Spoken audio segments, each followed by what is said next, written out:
स्वागत है आप सबका हमारे चैनल फाइजो क्रेज में। आज आपके लिए एक बेहद ही खास इंपॉर्टेंट जीके ट्रिक्स लेके आया हूँ।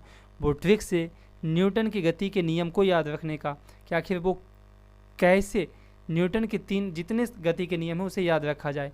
बहुत से एग्जाम में कन्फ्यूजन के कारण गलतियाँ हो जाती हैं, लेकिन मैं जो ट्रिक्स बताऊँगा यदि आप उसे देख लें, सुन लें, ध्यान से सुन लें तो आप कभी नहीं भूल पाएंगे न्यूटन की जितनी गति के नियम हैं उनका उसका स्टेटमेंट क्या है। तो उसके पहले मैं आपको न्यूटन की गति के नियम जितने हैं उसके डिटेल बताऊंगा कि आखिर प्रत्येक नियम कहता क्या है। सर आइजैक न्यूटन ने 1687 ईस्वी में 1687 में एक बुक लिखा जिसका नाम था प्रिंसिपिया। इसी बुक में उन्होंने प्रिंसिपिया नामक बुक में उन्होंने गति के नियम यानी लॉ ऑफ मोशन को प्रतिपादित किया। उन्होंने गति के 3 नियम बताए। पहला नियम जड़त्व का नियम यानी लॉ ऑफ इनर्शिया, दूसरा संवेग का नियम यानी लॉ ऑफ मोमेंटम, तीसरा क्रिया प्रतिक्रिया नियम यानी law of action and reaction. आपको मैं ट्रिक्स बाद में बताऊंगा, पहले आप एक बार डिटेल में न्यूटन के जितने नियम हैं उसके देख लीजिए। न्यूटन की गति का प्रथम नियम, न्यूटन की गति का पहला नियम क्या है यानी जड़त्व का नियम यानी law of inertia. Law of inertia क्या कहता है कि यदि कोई वस्तु विराम अवस्था में है या एक समान गति की अवस्था में तब तक रहता है जब कोई बाहरी बल उस पर न लगाया जाए। न्यूटन की गति के प्रथम नियम को जड़त्व का नियम कहते हैं यानी लॉ ऑफ इनर्शिया का। ये नियम कहता है कि यदि कोई वस्तु मूव कर रहा है, घूम जा रहा है, रन कर रहा है तो तब तक घूमता रहेगा जब तक उस पर कोई फोर्स न लगाया जाए, या वो रेस्ट है विरामावस्था में तब तक वो विरामावस्था में रहेगा जब तक उसे कोई फोर्स न लगाया जाए उस पर। यानी जो ये एक जगह है तो एक ही जगह पर रहेगा यदि मैंने यहाँ से कोई फोर्स नहीं लगाया। नेक्स्ट, जड़त्व के नियम से बल की परिभाषा प्राप्त होती है यानी फोर्स का। जड़त्व किसी वस्तु का वह गुण है जिसके कारण कोई वस्तु अपनी अवस्था बनाए रखना चाहता है। कॉम्पिटिटिव एग्जाम में ये पूछे जाते हैं कि बल यानी फोर्स की परिभाषा न्यूटन के किस नियम से परिभाषित होता है, तो वो है जड़त्व का नियम यानी फर्स्ट नियम यानी लॉ ऑफ इनर्शिया। किसी वस्तु के जड़त्व का मान उसके द्रव्य के समानुपाती होता है। एग्जाम्पल देखते हैं कि आखिर एग्जाम्पल क्या है। तो जैसे आप ट्रेन में बैठो, अचानक ट्रेन खुल जाए तो आप पीछे झुक जाते हैं, क्यों? यही न्यूटन का फर्स्ट नियम है। अचानक ट्रेन के खुलने पर उसमें बैठा व्यक्ति पीछे की ओर झुक जाता है। लंबी कूद के लिए व्यक्ति कुछ दूरी दौड़कर उछलता है। आपने देखा होगा कि लॉन्ग जंप जो लगाते हैं तो उसमें लोग पीछे से दौड़ते हुए आते हैं और उसके बाद जंप करते हैं। ये न्यूटन की गति का पहला नियम है, लॉ ऑफ मोमेंटम यानी न्यूटन की गति का दूसरा नियम, जिसे संवेग का नियम भी कहते हैं।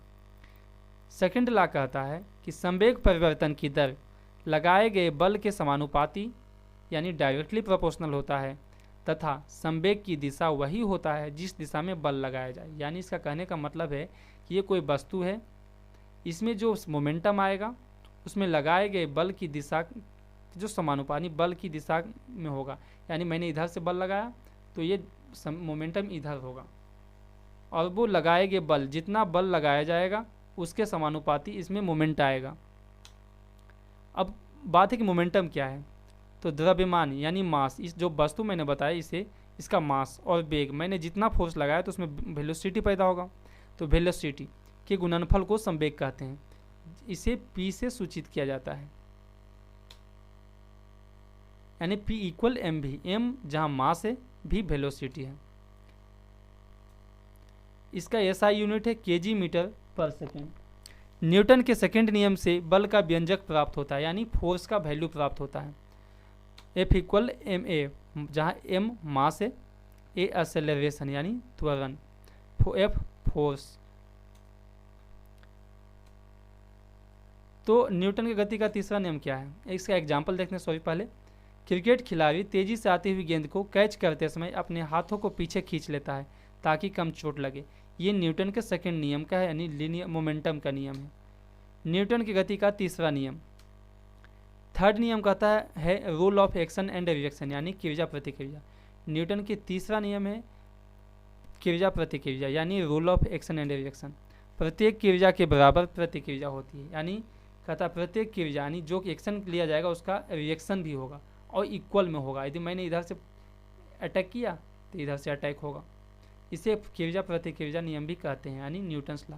अब जितना फोर्स लगाओगे उसके विपरीत फोर्स लगता है। इसका एक एग्जांपल है, बंदूक से जब गोली छोड़ते हैं तो पीछे की ओर झटका लगता है, क्योंकि वो जितने स्पीड से आगे बंदूक गोली निकलती है उतना पीछे फोर्स लगता है। दूसरा, यदि आप कुएं से पानी खींच रहे हैं, अचानक रस्सी टूट जाए तो आप पीछे की ओर गिर जाते हैं। रॉकेट का आगे बढ़ना, ये भी न्यूटन के तीसरे नियम पर आधारित है। नेक्स्ट, अब आए ट्रिक्स कि आखिर ट्रिक क्या है न्यूटन के नियम को याद रखने, गति के नियम को याद रखने का। तो वो ट्रिक्स है जी के ट्रिक्स, जिसे बहुत इंपॉर्टेंट ट्रिक्स है, आप इसे याद रख लें। जड़ से किरजा, जड़ से किरजा, जड़ यानी फर्स्ट नियम, जड़ से किरजा यानी जड़त्व, जड़ से जड़त्व हो गया, जड़त्व यानी इनर्शिया, जड़ से जड़त्व इनर्शिया, फर्स्ट नियम जड़त्व का नियम। से सेकेंड नियम, से यानी संवेग, से यानी संवेग यानी सेकेंड नियम, संवेग का नियम। किरजा थर्ड नियम, किरजा प्रतिकिरजा। ये इसे आप बिल्कुल नहीं भूल पाएंगे, इसे आप याद रखें, जड़ से किरजा यानी जड़त्व से किरजा। दोस्तों, हमारे वीडियो कैसा लगा